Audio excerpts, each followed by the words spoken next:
যারা গণতন্ত্রের পক্ষে কথা বলেছে তাদেরকে যখন জেলে নিয়ে যাওয়া হতো, তাদের কোমরের রশি বেঁধে তাদেরকে জেলে নিয়ে যাওয়া হতো।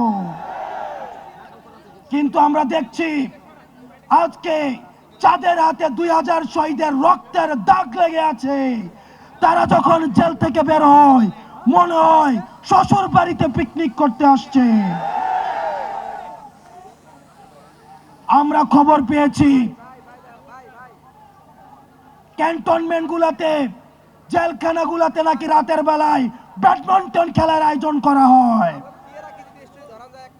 প্রশাসন, পুলিশ প্রত্যেকটা স্তরে স্তরে এই ফ্যাসিজমের আখড়া গড়ে উঠেছে। প্রত্যেকটি জায়গা থেকে ফ্যাসিবাদকে উৎখাত করতে হবে। প্রিয় সহযোদ্ধা, আপনারা জানেন 71কে পুঁজি করে আওয়ামী লীগ গত 16টা বছর শত মায়ের বুক খালি করেছে,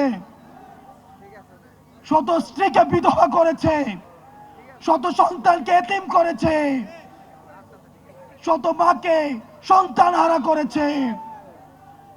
এই 71কে পুঁজি করে যারা এই 71কে আওয়ামী লীগীকরণ করেছে তাদেরকে বিচারের আওতায় আনতে হবে।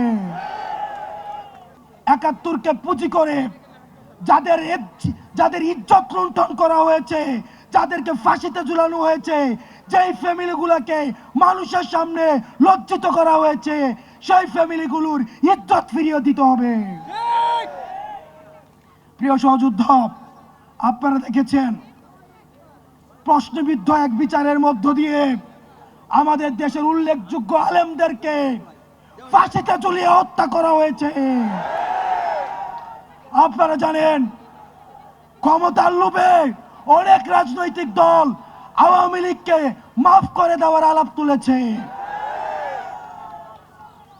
আমরা আপনাদেরকে বলতে চাই, মন্ত্রিত্বের লোভে, ক্ষমতার লোভে, সংসদে যাওয়ার লোভে আপনি যদি মনে করে থাকেন এই আহতরা রাস্তায় রক্ত দিয়েছে এবং এই রক্তের উপর, এই পিচ্ছিল রক্তের উপর দিয়ে আপনি সংসদে যাবেন, তাহলে মনে রাখবেন জাতীয় বেঈমান হিসেবে পরিচিত হবেন। যে আওয়ামী লীগ এখনো পর্যন্ত একটা সরি পর্যন্ত বলে নাই, এখনো পর্যন্ত তারা অপরাধ স্বীকার করে নাই, তাদের সাথে কিসের রিকনসিলিয়েশন? তারা ক্ষমা চাওয়ার আগে, তারা ক্ষমা চাওয়া তো দূরে থাক, তারা এখন হত্যার হুমকি দিচ্ছে বিদেশে বসে। কিন্তু আমরা দেখছি মুরব্বীদের মধ্যে তাদের জন্য মায়া হচ্ছে। মনে রাখবেন, যারা এই রিকনসিলিয়েশনের আলাপ তুলছেন, আওয়ামী লীগকে নির্বাচনে দেখতে চাচ্ছেন, আপনারা ক্ষমতামুখী, আর আমরা আহত এবং যারা জীবন্ত শহীদ আমরা হচ্ছে জনতামুখী।